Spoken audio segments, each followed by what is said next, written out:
Assalamualaikum warahmatullahi wabarakatuh. Alhamdulillahirrabbilalamin. Wassalatu wassalam ala sayyidina Muhammadin wa ala alihi washabbihi ajma'in. A'udzubillahi minasyaitonirrajim. Subhanallazi ma halaqata hadza batila subhanaka faqina azabannar. Sahabat milenial dan para pemirsa di mana saja berada, saat ini yang ada dalam gambar video di depan Anda adalah bunga bougainville atau bunga kertas dalam bahasa daerahnya. Bunga bougainville ini dikenal di mana-mana. Bunga kertas ini tumbuh di semua wilayah kecuali wilayah-wilayah yang dingin. Wilayah-wilayah yang beriklim panas, tropis, bunga ini amat dikenal. Saat ini juga kita sedang booming dengan tanaman hias. Mempelajari, memahami tanaman hias sebagai karunia dari Allah, itu adalah keindahan yang diberikan oleh Allah. Semua keindahan yang kita saksikan dari ciptaan Allah itu wajib pada hakikatnya kita memahami. Berangkat dari firman Allah Subhanahu wa taala, Subhanallazi ma halaqata hadza batila subhanaka faqina azabannar.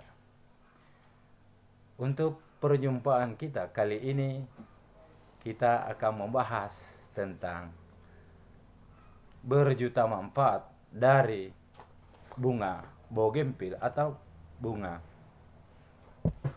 kertas.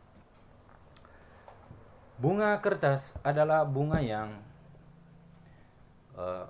mudah dikenal atau banyak di sekitar kita. Bunga ini tidak beracun.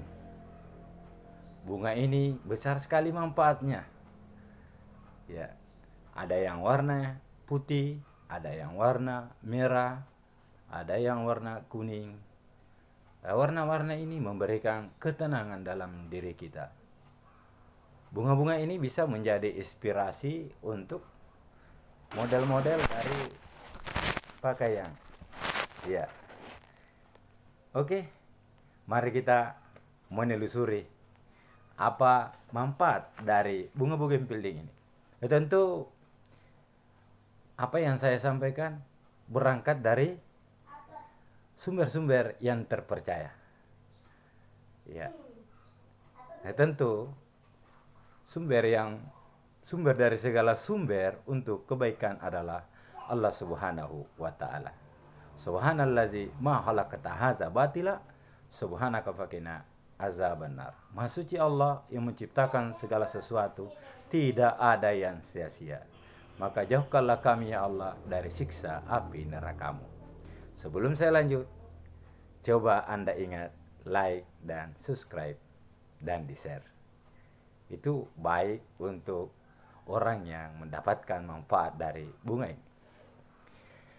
Dalam beberapa praktek hubungan saya dengan orang-orang yang dekat dari saya biasa menyampaikan dan saya mencoba sendiri bahwa bunga bougainville ini dapat dimanfaatkan sebagai tanaman obat. Tanaman obat berangkat dari guru besar dari bunga tentang tanaman obat itu Profesor Dr. Hembing. Jadi Profesor Dr. Hembing. Beliau yang memberikan penjelasan tentang manfaat dari bunga bougainville ini dari serial bukunya, serial tanaman hias sebagai tanaman herbal. Baiklah, bunga bougainville dapat kita manfaatkan adalah bunganya, tangkainya, dan daunnya. Untuk siapakah? Untuk antara lain penyakit-penyakit yang bisa dimanfaatkan, yaitu bagi kaum hawa wanita, yaitu keputihan. Yang kedua, haid tidak teratur.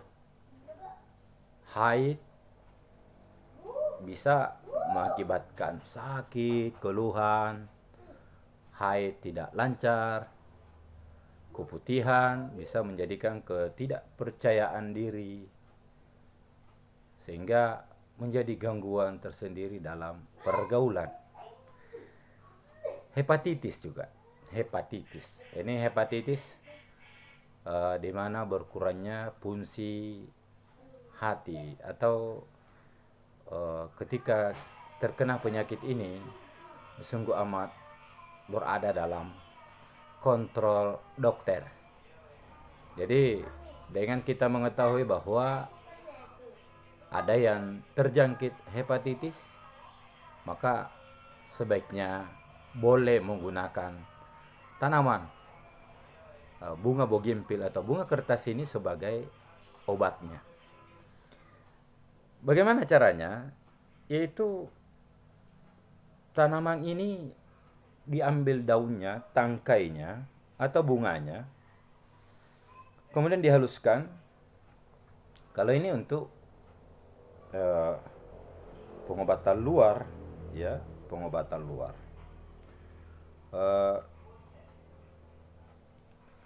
Jadi kalau itu digunakan di luar untuk pada kulit yang sakit. Ini jika ada memar, ada apa, itu bisa ditempelkan. Nah, dan untuk pengobatan bagian dalam itu dengan minum 9 sampai 15 gram. Tentu untuk mengukur 9 sampai 15 gram ini kita harus mengukur secara alat ukur, tapi sebenarnya ada standar dari tanaman obat itu dengan cara mengambil segenggam. Jadi segenggam saja. Baiklah, apa saja yang di pemakaian luar itu kalau ada bisu. Jadi ada bisu. Jadi bunga bougainville dicampur dengan cocor bebek, kemudian ditumbuk sampai menyatu, baru ditempelkan pada bisu. Tentu cuci dulu dengan bersih. Itu kalau ada bisu-bisu atau ada borok yang ada di badan, ya boleh menggunakan bunga bougainville. Tentu bunganya saja, jangan pakai durinya, nanti tambah ditusuk. Berikutnya yang ada biang keringat. Ini biang keringat juga kadang membuat kita tidak enak, ya. Ini bisa menggunakan gatal-gatal juga. Itu ambil bunga bougainville sama dengan daun sirih, ya, leko, dan daun lidah buaya, aloe vera. Jadi 3 ini digabung. Nah, kalau 3 ini digabung, aloe vera, lidah buaya, daun sirih, bunga bougainville atau bunga kertas, baru ditumbuk, satukan, baru dioleskan pada kulit yang gatal. Silakan dicoba. Ini untuk pengobatan luar. Kemudian untuk pengobatan dalam, seperti hepatitis, ambil batang bunga bougainville, kemudian kurang lebih 15 gram atau 1 genggaman dipotong-potong, potong kecil, dimasak dari 400 cc air tersisa menjadi 200 cc, atau 4 gelas menjadi 2 gelas, atau 6 gelas menjadi 3 gelas. Jadi perbandingan dari 1/2, ya, 1/2 dari total air yang direbus, baru diminum dan disaring hangat-hangat. Oke. Kemudian yang kedua, keputihan. Jadi kalau keputihan ambil juga 15 gram atau 1 genggaman, direbus dengan air 400 cc sampai menjadi 200 cc, diminum. Ini untuk yang keputihan. Kemudian untuk nyeri haid, sama, masak 200 cc atau 4 gelas atau 2 gelas jadi 1 gelas, kemudian diminum. Sama yang nyeri haid, sakit haid, sama.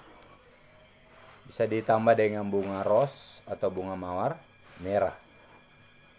Kemudian terlambat haid juga bisa. Jadi semua yang ada hubungannya dengan penyakit haid bisa ditangani dengan minum bunga bougainville. Saya kira ada satu kata kunci ketika Anda masak obat, jangan ditinggalkan. Jaga. Karena bisa kering. Dan sebaiknya obat-obat yang dimasak itu dengan menggunakan, yang pertama yang terbaik adalah periuk tanah. Itu yang terbaik. Dan kemudian yang baik juga adalah periuk baja. Itu juga bagus.